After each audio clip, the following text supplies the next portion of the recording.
अस्सलाम वालेकुम। तो कैसे हैं आप सब। My name is Shajeel Afzal and I am here to teach you physics class 9th। आज हम पढ़ेंगे फिज़िक्स चैप्टर नंबर 3 डायनामिक्स।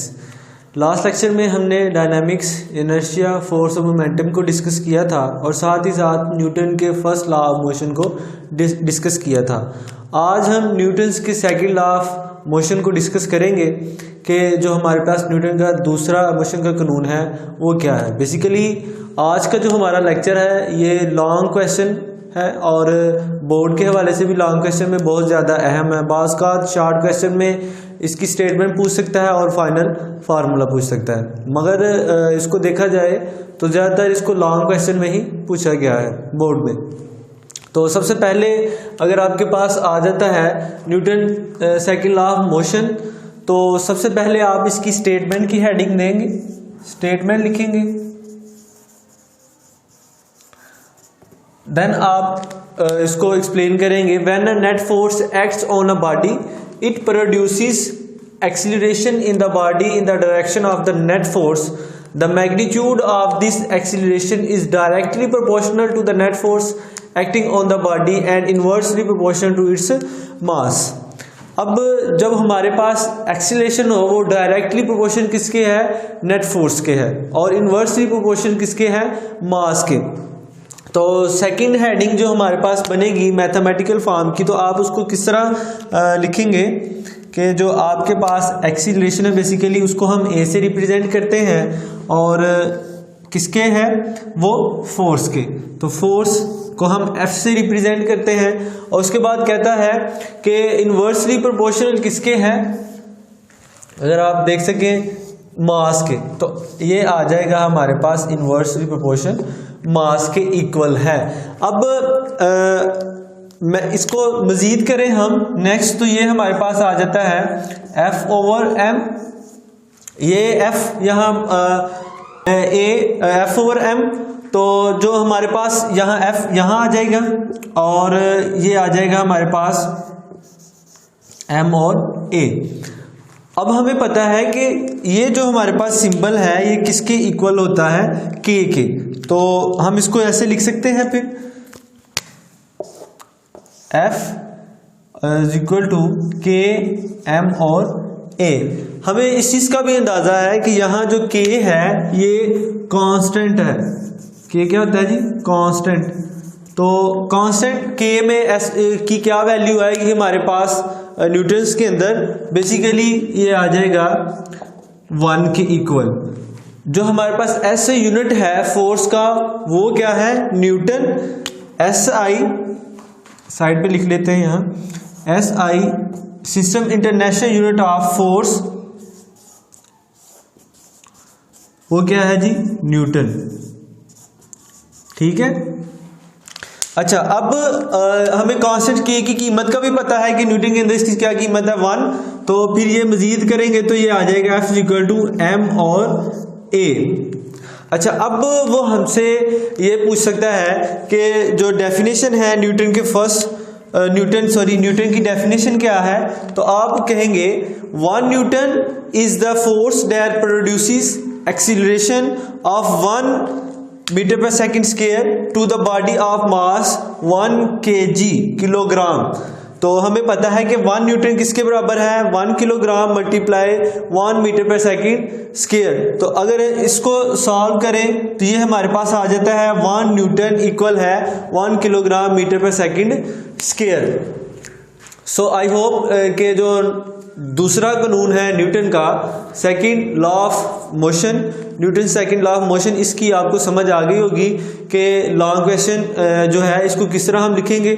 सबसे पहले स्टेटमेंट, उसके बाद मैथमेटिकल फॉर्म आ जाएगी। मुकम्मल सॉल्व करने के बाद आप फिर हेडिंग देंगे न्यूटन, डेफिनेशन ऑफ न्यूटन की, और उसके बाद ये भी नीचे लिखेंगे ताकि एक प्रॉपर शक्ल बन जाए कि जो हमारे पास सेकंड लॉ है न्यूटन का तो वो क्या है और इसमें किस किस चीज़ को उसने हाईलाइट कराया। बेसिकली फोर्स है और मास है, इसी को उसने इसके साथ एक्सप्लेन किया हुआ है।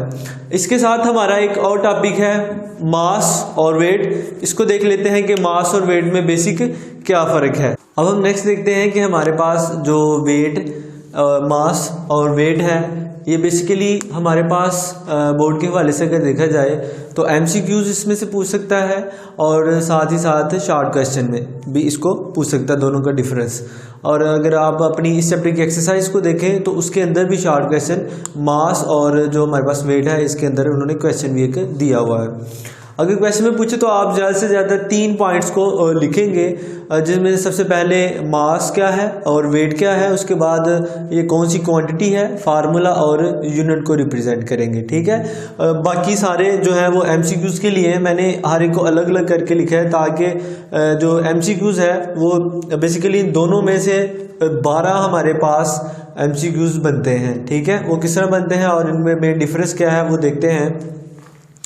अगर देखा जाए तो आमतौर पर मास और वज़न जो है इसको एक ही मिकदार समझा जाता है, एक जैसी मिकदारें ही समझा जाता है, मगर हरगिज़ ऐसा नहीं है। ये दोनों एक दूसरे से बिल्कुल मुख्तलिफ मिकदारें हैं। जिस तरह अगर हम फर्स्ट ऑफ ऑल बात करते हैं मास की, मास जो है हमारे पास किसी जिस्म में मादा की मिकदार को इसका जिस्म का मास कहते हैं। लेट्स सपोज हमारे पास मार्कर है, ये क्या है, इस जिस्म का मास है।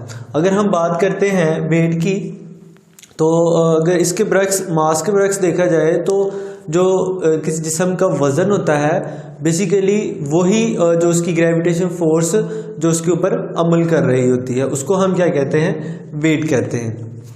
अब ये तो उसका हो गया ना हमारे पास मेन डिफरेंस क्या था। अब देख लेते हैं कि ये दोनों कौन कौन सी क्वांटिटीज़ हैं।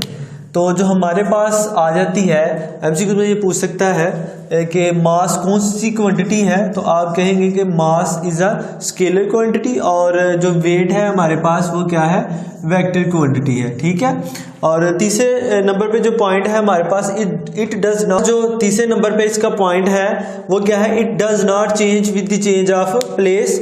और वेट को देखा जाए तो ये क्या होता है जी, it change with the change of place, वो जगह से लिहाज से चेंज होता रहता है। और ये क्या है, ये चेंज नहीं होता। जो हमारे पास मास है अगर इसको स्पेस के ऊपर भी ले जाए और खला के अंदर तो फिर भी ये जो मास है वो वैसा रहेगा और उसका वेट जो है वो चेंज होता रहता है। और इसको मेजर किस तरह किया जा सकता है, it is measured by beam balance. और जो हमारे पास वेट है इसको मेजर किया जाता है स्प्रिंग बैलेंस के साथ।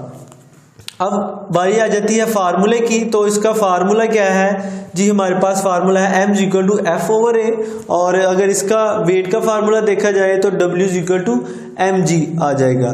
और इसको जो किलोग्राम के साथ मेजर किया जाता है और इसको जो है हमारे पास न्यूटन के साथ मेजर किया जाता है। ये बेसिकली मास और वेट जो है MCQs और शॉर्ट क्वेश्चन के हवाले से ही बहुत ज़्यादा अहम है। और जो आपकी बुक के ऊपर है उन्होंने एक डिब्बा दिया हुआ है मुकम्मल दोनों को मेन डिफरेंस के अंदर। अगर पहले पोर्शन पे देखा जाए तो उन्होंने सिर्फ और सिर्फ मास को ही डिस्कस किया है। ठीक है, स्टार्ट में बताया है कि ये दोनों अलग अलग हैं और फिर सबसे पहले मास को और उसके बाद उन्होंने क्या किया जी, जो हमारे पास वेट है इसको एक्सप्लेन किया है कि दोनों में बेसिक फ़र्क क्या है। तो ये 6 पॉइंट्स से दोनों के 6 पॉइंट्स हैं, ये मैंने आपके सामने लिख दिए हैं ताकि आपको समझ आ जाए और जो बेसिक इन दोनों में फ़र्क है वो भी आपको पता चल जाए। इसके साथ हमारा 3 पॉइंट जो हमारे पास 2 वाला टॉपिक है उसके अंदर एक और टॉपिक आता है, सब टॉपिक उसका Newton third law of motion. उसको भी साथ देख लेते हैं कि न्यूटन का जो थर्ड लॉ है बेसिक वो क्या है। और आज के लेक्चर का जो हमारा लास्ट वाला टॉपिक है Newton's third law of motion, अब इसकी तरफ देख लेते हैं कि जो न्यूटन का तीसरा कानून है वो क्या है। तो हर एक्शन का आपको पता है एक रिएक्शन होता है, मगर जो रिएक्शन है वो एक मुखालफ सीमत में बराबर होता है, मसावी होता है, मगर वो क्या होता है एक मुखालफ सीमत के अंदर होता है। तो ये क्या शॉर्ट क्वेश्चन के हवाले से बहुत ज़्यादा इंपॉर्टेंट है। कहता है कि to every action there is always an equal but opposite reaction. हर एक्शन का एक रिएक्शन है मगर उसके मुसाबिक मुखालिफ सीमत में होगा। इसको समझने के लिए कुछ एग्जांपल्स को हम डिस्कस कर लेते हैं। लेट्स सपोज फर्स्ट एग्जांपल है हमारे पास, एक बॉडी ए है हमारे पास और दूसरी बॉडी क्या है हमारे पास, बी बॉडी। अब ए वाली बॉडी क्या है, बी वाले पे फोर्स लगाएगी और बी वाली क्या है, ए वाले पे फोर्स लगाएगी। और एक मज़े की यहाँ बात यह है कि जो न्यूटन का तीसरा कानून है तब तक ज़ाहिर नहीं होता जब तक इसके ऊपर कोई फोर्स लगाई जाए। और बेसिकली अगर जो ए वाली बॉडी है इसने बी पे फोर्स लगाई थी, ये क्या कहलाया था? एक्शन। ठीक है, और जो बी वाली है ए पे फोर्स लगाई तो क्या होगा? इसका रिएक्शन होगा।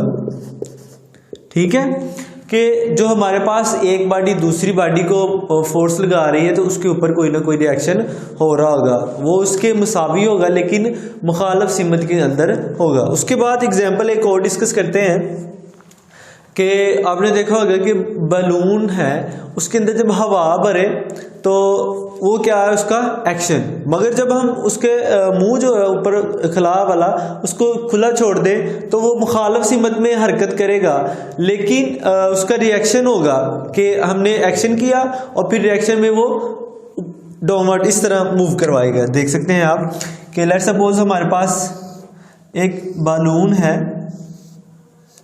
ठीक है, हमने इसके अंदर क्या किया है? हवा भरी है। अब ये फूलना शुरू हो जाएगा। पहले उसकी ये कंडीशन थी, देन उसकी ये कंडीशन आ गई। अब अगर हम इसको खुला छोड़ देते हैं, ये जो उसका हिस्सा है जहाँ से हवा को अंदर भेजा जाता है, अगर उसको खुला छोड़ते हैं तो आप देख सकते हैं कि अगर हम इसको, तो ये इस तरफ मूव करना, मुखालिफ सिमत के अंदर मूव करना शुरू कर देगा। क्यों? कि हमने एक्शन लेके उसके अंदर हवा पड़ी थी, अब रिएक्शन क्या होगा? हवा बाहर, और वो जो उसकी मुखालिफ सिमत होगी उसके तरफ मूव करना शुरू करेगा। और एक एग्जांपल देखते हैं कि अगर जो हमारे पास रॉकेट होता है, लेट्स सपोज हमारे पास एक रॉकेट है, तो जब वो गैसेस जलती हैं, ठीक है, गैसेस का एक्शन नीचे को होता है और जो रॉकेट ये वाला हिस्सा है ये ऊपर की तरफ मूव करता है, हरकत करता है। ठीक है, और ये नीचे की तरफ होगा तो उसका मुखालिफ ऊपर की तरफ ही है, तो वो ऊपर की तरफ क्या करेगा? मूव करेगा। सो आई होप कि आज का जो हमारा लेक्चर था जिसके अंदर हमने न्यूटन का दूसरा कानून और मास एंड वेट और थर्ड कानून को डिस्कस किया है। अगर फिर भी किसी का कोई क्वेश्चन रहता हो तो लाजमी मुझसे कमेंट बॉक्स के अंदर पूछ सकता है। और इंशाल्लाह नेक्स्ट लेक्चर के साथ मिलते हैं। बहुत सारा अपना ख्याल रखिएगा, तब तक के लिए अल्लाह हाफिज़। और अगर आपको मेरी वीडियोस पसंद आ रही हैं तो काइंडली चैनल को लाइक, सब्सक्राइब और शेयर लाजमी करें। बहुत बहुत शुक्रिया।